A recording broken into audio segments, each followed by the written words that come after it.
I would like to get your great sage advice on a certain lady. We'll call her Melly, that I can't get off my fucking mind. And if Nia is around, I wouldn't mind some womanly advice, too. You know what? She's in the kitchen where she fucking belongs, making me a goddamn dinner.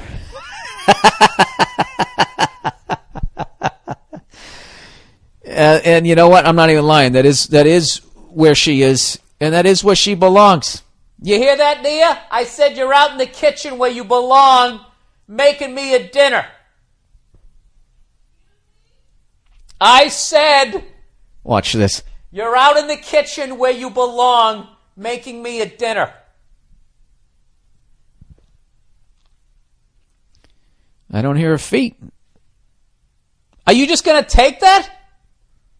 What's the world coming to?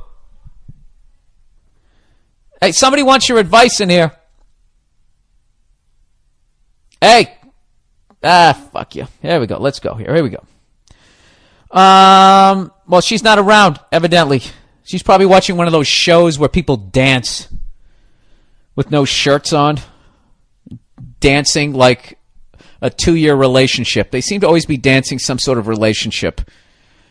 Okay, in this dance, like, he loves her, but he can't be with her because the king said don't do it, and, really? That's what you're doing there? I thought you guys were just spinning around on tables. I swear to God, that fucking goddamn dance show, America Has Talent, I don't know what it is, but it's longer than the NHL fucking playoffs. I've come home, she tapes like 5 of them, and then she'll watch them all at once, and it's like March Madness for douchebags. Every time I come home, the fucking show is on. Anyways, let's plow ahead here. I'm 24, and she was my first long-term girlfriend. We were together on and off for a year, with 2 breaks, both initiated by me. It was a real up and down thing, and I don't just mean in the bedroom. She has a kid from a previous dude. Dude. Open the passenger side door and roll out. I'm kidding. There's nothing wrong if she has a kid, but, you know, you're just adding a degree of difficulty that doesn't need to happen. Kind of like when the Rams played the Patriots in the Super Bowl. There was no reason not to use Marshall Faulk, but for some reason they didn't. Added a degree of difficulty, and what happened? The kick is up, and it's good. All right, plowing ahead here. So anyway, she had a kid from a previous dude, and I got along well with the kid, and I guess it's really matured me to play stepdad for a year. She had a lot of mental issues, medication. She left a scar on my upper arm when she bit me. Lots of suicide threats. My mom hates her. My friends hate her. Dude, are you a fucking moron? Do I really need to answer this? Hey, Nia, how are you? You look a little angry. Come here. They need your advice here. Why are you in here talking shit? I'm in here because I needed you to come in here. You couldn't have just said, come in here? You had to insult me? I have to make it funny. It wasn't funny. It's fucking hilarious, and all my podcast listeners are laughing. It's comedy. Somebody's got to get hurt. And it was your turn. So quit your crying. I'm going to read this because we only have one microphone. You're going to shut your face, and when I'm done, I didn't think you were going to be on this one. Just shut up, because I don't have you mic'd, sweetie. Stop telling me to shut up. Sweetheart, love of my life, shut your face. And let me read the rest of this. No, read it. All right, here we go. Dinner's ready, by the way. All right. Jerk. Let me plow through this here, because the listeners already heard this. All right, he's 24 years old. He had a long-term girlfriend. They were on and off for 2 years. She has a kid from a previous relationship. He didn't mind playing stepdad. She has a lot of mental issues. She's on medication. She left a scar on his upper arm where she bit him. Lots of suicide threats. You should see the face she's making right now, sir. My mom hates her. My friends hate her. For some reason, this guy needs advice. When she was normal, this girl was fucking perfect. We had the same sense of humor. Got along great. It seemed like every time we were together, it would just get worse and worse until I couldn't take it anymore, and I told her to fuck off. The first 2 times she would call or message me in a couple of months, and then I'd end up meeting her and we'd talk. Next thing I know, I'm back in the relationship. It's good and getting worse, and then I tell her to fuck off again. I've tried seeing other girls in between, nice girls, normal girls, etc. Just can't get the same connection as I had with Melly. What do I do? Does it just take more fucking time? Should I call her again? But blah, blah, blah. Dude, I already know what's going on. This girl is a fucking beast in the bedroom. Oh, yeah. She's an absolute beast in the bedroom, and he's running back to the best pussy he ever had, because other than that, there's no fucking... Come here. There's no reason. Yeah, crazy women are insane in bed. Yeah. No pun intended. Yeah, no, she's probably really good in bed because she's crazy. But, my friend, this girl needs help that you can't provide.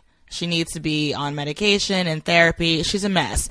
And your self-esteem is clearly pretty low because you keep going back to this basket case. Tell him to rub one out, and when you're done rubbing one out, and then think about getting back into the relationship with her. And there's your fucking... Rub one out first, and then, like, once his sexual desires from her... Rub one out, and the second you're done cleaning up the fucking mess you created, think about going back into a... Yes! Yes, it is. Yes. I don't do this on stage. I don't do it on television. This is my outlet to be an absolute pig. I love this fucking podcast. Let me tell you about a story so true. We're showing me style and it's all so cool. It's about a garment torn and frayed, getting its threads, the story conveyed. Walking down the streets with holes in my teeth. Each ripped and tear part of me you see. It ain't about the brand or the label it holds. It's about the journey, the stories it unfolds. In these ragged clothes I find my voice. A testament to resilience, my choice. From the streets to the stage I rock my style. In my tattered shirt I walk that mile.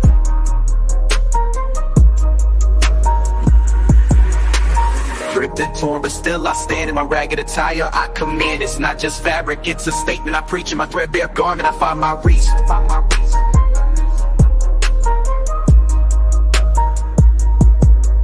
From the barrio to the bar, I make my mark. In my worn out jeans, I leave a spark. They may call it rags, but I call it art. In every stitch and tear, I play my part. It's the struggle of the streets, the hustle so real. In my tattered jacket, I seal the deal. A symbol of defiance against the status quo. My passion of pants, I let it show. It's not about the riches or the wealth I lack. In my faded hoodie, I stay on track. It's the heart of the hustle, the grind each day. In my worn out kicks, I find my way. Ripped and torn, but still I stand. In my ragged attire, I command. It's not just fabric, it's a statement I preach. In my threadbare garment, I find my reach. So here's to the ones with the clothes that tear. In our patched up attire we have, so let the world see our garments worn. For in our rags, our stories are born. In the language of the streets we speak. In our torn up clothes we find our peak. Keeps me sane. Stop ruining my fun. You know it's going to come back to bite you in the ass, right? For what? The only way it'll come back to bite me in the ass is if I have a part on a sitcom or I'm running for president. And I can live without either one of those. All right? I'm happy. I'm happy with who I got. So let me finish. So rub one out. And afterwards, think about being in a relationship with her. Okay? And there's your fucking answer. That's it. What you have is you're codependent. Look up that word if you don't know what it means. But Talk down to my listeners. I just meant that he should look into it because it's like it just means that you need this girl because you feel like you're fulfilling some sort of role. You know, like it makes you feel important to sort of help her or be there for her, but it's all based in insecurity. And that's why you keep going back to her. You deserve better than this. This is a ridiculous cycle that you're putting yourself in. It's completely unnecessary. So you need to tell her to fuck off, and you need to keep walking in the other direction. And don't let her seduce you with her fucking manic depressive pussy.